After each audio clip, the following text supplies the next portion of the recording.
Hello students, कैसे हैं आप सभी लोग। मैं हूं Pooja Singh and welcome back to my channel accounting master class. And आज इस लेक्चर से हम स्टार्ट करने जा रहे हैं सीयूईटी एग्जाम के सैंपल पेपर।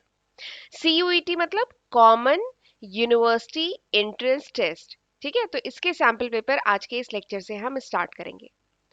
एक्चुअली काफी स्टूडेंट्स मुझसे कमेंट सेक्शन में लिख रहे थे कि मैम सीयूईटी एग्जाम की तैयारी करा दीजिए, इसके सैंपल पेपर डिस्कस कर लीजिए एंड कौन सी बुक अच्छी रहेगी इसके बारे में थोड़ा सा गाइड कर दीजिए। तो इसीलिए ये लेक्चर सीरीज में स्टार्ट कर रही हूँ, जिसमें हम सीयूईटी जो एग्जाम है उसके सैंपल पेपर देखेंगे और कौन सी बुक किस एग्जाम की तैयारी के लिए अच्छी रहेगी वो भी आपको मैं बताऊंगी। राइट, तो चलिए फिर देर किस बात की है, जल्दी से हम आज का लेक्चर वीडियो स्टार्ट करते हैं। तो क्वेश्चन वन, पहला क्वेश्चन है the final account which consist the financial statement of a not for profit organisation at the end of the year.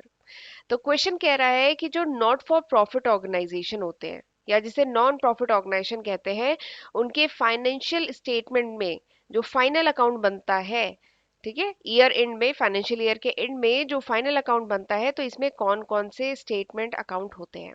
ठीक है, तो ये इसमें पूछा जा रहा है। आपको चार ऑप्शन दिए गए हैं। पहला है कि income and expenditure account and balance sheet, अगला है receipt and payment account balance sheet, next is cash book, member register, register of asset. ठीक है, एंड लास्ट आपको दिया गया है receipt and payment account, income and expenditure account and balance sheet. ठीक है, तो ये चार ऑप्शन दिए गए हैं और आपसे पूछा जा रहा है कि जो नॉट फॉर प्रॉफिट ऑर्गेनाइजेशन है उसके फाइनेंशियल स्टेटमेंट में जो फाइनल अकाउंट बनता है, ठीक है, ईयर एंड पे, तो उसमें क्या क्या आता है, फाइनल अकाउंट में क्या क्या आता है। ठीक, तो ये सबसे पहले तो आपको मैं ये बताऊंगी कि क्लास 12 का जो कंप्लीट सिलेबस है वो मैं अपने चैनल पे कवर कर चुकी हूँ। आपको और डिटेल में पढ़ना है तो आप वो रेफर कर सकते हैं। बाकी इस क्वेश्चन को सॉल्व करने के लिए जो जानकारी चाहिए वो सब मैं अभी आपको बताऊंगी। ठीक है, सबसे पहले तो हमें ये पता होना चाहिए कि नॉन प्रॉफिट ऑर्गेनाइजेशन, ठीक है, या जिसको नॉट फॉर प्रॉफिट ऑर्गेनाइजेशन भी कहते हैं, वो क्या होता है। तो ये जो नॉन प्रॉफिट ऑर्गेनाइजेशन होता है ये सेटअप किया जाता है एंड इसका प्राइम ऑब्जेक्टिव क्या होता है, ये सेटअप किया जाता है with prime objective of social welfare of society. इसका मेन पर्पस क्या होता है, सोसाइटी का social welfare. This is the main objective of not for profit organisation. देखिए नाम से ही समझ में आ रहा है, नॉट फॉर प्रॉफिट यानी जो प्रॉफिट के पर्पस से नहीं हो। ठीक है, वो ऑर्गेनाइजेशन जिसका मेन मोटिव प्रॉफिट कमाना नहीं है, जिसका मेन मोटिव है सोशल वेलफेयर ऑफ सोसाइटी, तो ऐसी ऑर्गेनाइजेशन को कहा जाता है नॉट फॉर प्रॉफिट ऑर्गेनाइजेशन। ठीक है, अब इसमें क्या क्या आता है, इसमें आ सकते हैं आपके स्कूल्स, आ सकते हैं इसमें आपके हॉस्पिटल्स, आ सकते हैं इसमें आपके ट्रेड यूनियन, आ सकते हैं इसमें आपके जो रिलीजियस ऑर्गेनाइजेशन है, वो सब इसमें आते हैं नॉट फॉर प्रॉफिट ऑर्गेनाइजेशन, जिनका मेन मोटिव प्रॉफिट कमाना नहीं है। तो फिर इनकी मेन अर्निंग कहाँ से होती है, आप ये सोच रहे होंगे ना, अगर ये प्रॉफिट कमाना इनका मेन काम नहीं है तो इनकी अर्निंग, ऑर्गेनाइजेशन को रन करना है तो कुछ इनकम भी तो चाहिए। तो इनकी मेन इनकम कहाँ से होती है, आप ये सोच रहे होंगे। तो इनकी जो मेन इनकम है ना वो बेसिकली होती है डोनेशन से। ठीक है, वो किससे होती है, सब्सक्रिप्शन से।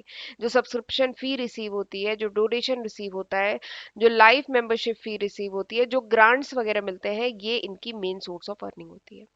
ठीक, और एक और खास बात है, जैसे जो बाकी ऑर्गेनाइजेशन होते हैं, ठीक है, इनके फाइनल अकाउंट में क्या क्या बनता है।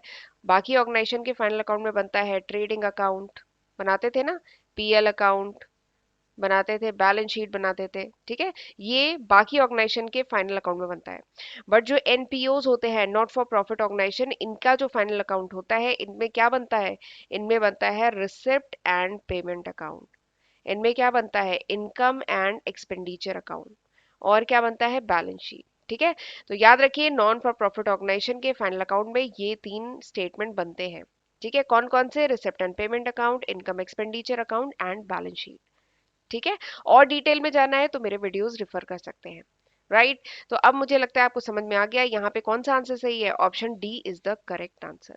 राइट, चलिए आगे बढ़ते हैं। और आगे बढ़ने से पहले अब मैं आपको बताती हूँ बुक बुक कौन सी अच्छी रहेगी सीयूईटी टेस्ट के लिए। तो ये बुक है ओसवाल पब्लिकेशन की, अलग अलग सब्जेक्ट के लिए अलग अलग बुक्स है ओसवाल पब्लिकेशन की। ये जैसे अकाउंटेंसी की सीयूईटी एग्जाम के लिए बुक है, ये बिजनेस स्टडीज के लिए है, ये इकोनॉमिक्स के लिए बुक है। तो ये बुक आप रेफर कर सकते हैं। ये काफी अच्छी बुक है, इसमें काफी अच्छे क्वेश्चंस है, क्वेश्चन का स्टैंडर्ड बहुत अच्छा है, प्लस नंबर ऑफ क्वेश्चन भी बहुत है, सफिशिएंट है। आप ये कर लेंगे ना तो आपका काफी अच्छी तैयारी हो जाएगी। तो ये बुक आप प्रेफर कर सकते हैं, ओसवाल पब्लिकेशन की काफी अच्छी बुक है। और इसको डिजाइन किया गया है as per the new CUET syllabus 2023। ये जो नया सीयूईटी सिलेबस है 2023 का, इसके अकॉर्डिंग इस बुक को डिजाइन किया गया है। एंड इसमें आपको काफी क्वेश्चन मिल जाएंगे जो आपके लिए काफी हेल्पफुल रहेंगे। इससे आपकी अच्छे से प्रैक्टिस हो जाएगी। देखिए जितना ज़्यादा प्रैक्टिस करेंगे, जितना ज़्यादा क्वेश्चन लगाएंगे, उतना ज़्यादा आपका कॉन्सेप्ट क्लियर होगा। तो इन बुक्स में काफ़ी अच्छे क्वेश्चंस और नंबर ऑफ क्वेश्चंस भी ज़्यादा है, क्वालिटी ऑफ क्वेश्चंस भी बहुत अच्छे हैं। ठीक है, चैप्टर वाइज सारे इसमें क्वेश्चंस दिए गए हैं। तो ज़रूर आप इस बुक को रेफर कर सकते हैं। ठीक है। और एक बात और है कि ये जो ओसवाल पब्लिकेशन है, इनका एक वेब पोर्टल भी है, oswal.io के नाम से। आप वो भी जरूर एक बार विजिट करिएगा। आपको इस बुक पे क्यूआर कोड मिलेगा, उसको जब आप स्कैन करेंगे, ठीक है, तो आप उनके पोर्टल पे जाएंगे, तो वहां पे आप ऑनलाइन टेस्ट दे सकते हैं, मॉक टेस्ट जो है वो प्रैक्टिस कर सकते हैं। ठीक है। तो ये भी काफी अच्छी अपॉर्चुनिटी है और अच्छे से आपकी तैयारी हो पाएगी। तो आप जरूर ये बुक एक बार जरूर रेफर करिएगा। और ये बुक आपको ऑफलाइन शॉप्स में भी मिल जाएगी, ऑनलाइन भी मिल जाएगी। इसका जो लिंक है वो मैं डिस्क्रिप्शन में दे दूंगी, तो आप इनके बारे में और डिटेल देख सकते हैं और इनको बाय कर सकते हैं। राइट। और एक चीज और है, ये जो ओसवाल पब्लिकेशन है, इनका टेलीग्राम का भी लिंक है। मैं जिस टेलीग्राम का ग्रुप है, सॉरी, जिसका मैं लिंक आपको डिस्क्रिप्शन में दे दूंगी, आप वो भी जरूर ज्वाइन करिए। वहां पे भी आपको free mock test, study material वगैरह मिलेगा। ठीक है। तो ये काफी अच्छी अपॉर्चुनिटी है, तो मुझे ये पता चली तो मैंने सोचा कि क्यों ना आपके साथ शेयर किया जाए। तो ये काफी अच्छी बुक है, आप एक बार इसको देखिएगा। ठीक है। चलिए आगे बढ़ते हैं अगले क्वेश्चन पे। अगला क्वेश्चन क्या है, out of the following item which one is shown in the receipt and payment account. यानी ये चार ऑप्शन आपको दिए गए हैं, outstanding salary, depreciation, life membership fee and accrued subscription. तो ये चार ऑप्शन आपको दिए गए हैं, आपको बताना है इन आइटम में से, ठीक है, किसको रिसिप्ट एंड पेमेंट अकाउंट में शो किया जाता है, ये आपको बताना है। ठीक है। तो मैंने बताया था ना, तीन फाइनल अकाउंट में, नॉट फॉर प्रॉफिट ऑर्गेनाइजेशन के फाइनल अकाउंट में तीन अकाउंट बनते हैं, तीन स्टेटमेंट बनते हैं। एक है रिसिप्ट एंड पेमेंट। तो ये जो क्वेश्चन है ना, ये रिसिप्ट एंड पेमेंट अकाउंट के बारे में ही है, रिसिप्ट एंड पेमेंट अकाउंट। ठीक है। तो ये जो रिसिप्ट एंड पेमेंट अकाउंट, सबसे पहले होता क्या है ये पता होना चाहिए, तब हम बात कर पाएंगे कि इसमें किस टाइप के आइटम को रिकॉर्ड करते हैं। तो ये जो रिसिप्ट एंड पेमेंट अकाउंट है, it is a summary of cash payments and receipt, cash payment and receipt. ठीक है। जो भी कैश पेमेंट की जाती है या जो भी कैश रिसिप्ट होती है, उसका एक समरी स्टेटमेंट होता है, कौन सा, रिसिप्ट एंड पेमेंट अकाउंट। देखिए नाम ही क्या है, रिसिप्ट एंड पेमेंट, यानी जो भी कैश रिसिप्ट हो रही है, कैश रिसीव हो रहा है, और जो कैश में पेमेंट किया जा रहा है ड्यूरिंग द अकाउंटिंग पीरियड, वो सब इसमें रिकॉर्ड किया जा रहा है। तो इससे बेसिकली एक आइडिया मिल जाता है, एक पिक्चर क्लियर हो जाती है regarding the cash position of the organisation. Organisation की कैश पोजीशन क्या है, इसके बारे में एक क्लियर पोजीशन पता चल जाती है। ठीक।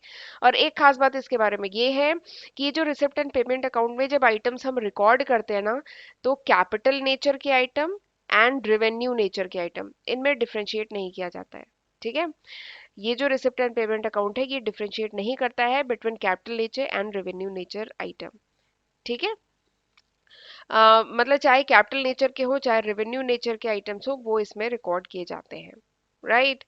और एक खास बात और बताती हूँ जो इस क्वेश्चन से रिलेटेड है, जिससे आप ये क्वेश्चन सॉल्व कर लेंगे, कि रिसिप्ट एंड पेमेंट अकाउंट में, ठीक है, जो नॉन कैश ट्रांजेक्शन है, नॉन कैश ट्रांजेक्शन है, वो सब नहीं रिकॉर्ड किए जाते हैं। ठीक। इस क्वेश्चन में यही पूछा जा रहा है। ठीक है। ये रिसिप्ट एंड पेमेंट अकाउंट में किस आइटम को रिकॉर्ड किया जाता है, तो एक बात है ध्यान रखिएगा कि रिसिप्ट एंड पेमेंट अकाउंट में जो नॉन कैश ट्रांजेक्शन्स हैं, ठीक है, जो नॉन कैश ट्रांजेक्शन्स हैं उनको नहीं रिकॉर्ड किया जाता है। तो नॉन कैश ट्रांजेक्शन मतलब क्या हुआ, नॉन कैश ट्रांजेक्शन मतलब आपका हुआ डेप्रिसिएशन, और क्या हुआ, जैसे आउटस्टैंडिंग सैलरी। ठीक है, ये सब क्या है, non cash transaction. Accrued subscription, ठीक है, अक्रूड सब्सक्रिप्शन, ये क्या है, नॉन कैश ट्रांजेक्शन। तो जो नॉन कैश ट्रांजेक्शन है उनको हम नहीं रिकॉर्ड करते हैं रिसिप्ट एंड पेमेंट अकाउंट में। तो ये खास बात याद रखिएगा। तो अब मेरे ख्याल से आप समझ गए हैं कि यहाँ पे कौन से आइटम है जिन्हें रिसिप्ट एंड पेमेंट अकाउंट में रिकॉर्ड करेंगे।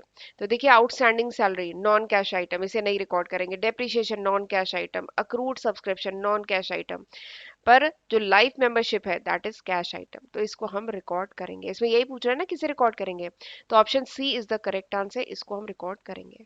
ठीक, चलिए अगला क्वेश्चन देखते हैं। अगला क्वेश्चन क्या है कि written agreement of partnership is most commonly referred as, जो पार्टनरशिप का जो रिटन अग्रीमेंट होता है इसको क्या कहा जाता है? क्या इसको अग्रीमेंट कहते हैं, या इसे पार्टनरशिप डीड कहते हैं, इसे पार्टनरशिप कॉन्ट्रैक्ट कहते हैं, या इसे पार्टनरशिप एक्ट कहते हैं? क्या कहते हैं? जो रिटन अग्रीमेंट होता है पार्टनरशिप का उसको क्या कहा जाता है? ठीक, तो ये क्वेश्चन कहाँ से है? ये क्वेश्चन है पार्टनरशिप अकाउंटिंग से, जो मैं कंप्लीट पढ़ा चुकी हूँ। इवन मैं क्लास 12 का पूरा अकाउंटेंसी, बीएसटी एंड इकोनॉमिक्स पूरा पढ़ा चुकी हूँ। तो फिलहाल ये क्वेश्चन जो है पार्टनरशिप अकाउंटिंग से है। तो जब मैंने पार्टनरशिप अकाउंटिंग पढ़ाया था तो मैंने बताया था पार्टनरशिप डीड के बारे में बताया था, याद है? तो पार्टनरशिप डीड क्या होता है? पार्टनरशिप डीड एक क्या होता है? पार्टनरशिप अग्रीमेंट होता है। This is a partnership agreement. ये जो पार्टनरशिप डीड है this is a partnership agreement between the partners of firm. Firm के जो पार्टनर्स होते हैं उनके बीच में पार्टनरशिप का अग्रीमेंट होता है। ठीक है, उसी को पार्टनरशिप डीड कहा जाता है। जो पार्टनरशिप अग्रीमेंट होता है between the partners of firm उसे क्या कहते हैं? उसे कहते हैं पार्टनरशिप डीड। और पार्टनरशिप डीड में सारी जो भी टर्म्स एंड कंडीशन है, ठीक है, इसमें क्या है, जो भी टर्म्स एंड कंडीशन है पार्टनरशिप की वो सब डिफाइंड होती है।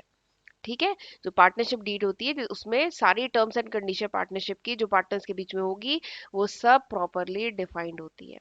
तो पार्टनरशिप डीड का पर्पस क्या है? पार्टनरशिप डीड का पर्पस है ताकि हर पार्टनर को अपना जो भी रोल है, जो भी रिस्पॉन्सिबिलिटी है उसकी क्लियर अंडरस्टैंडिंग हो।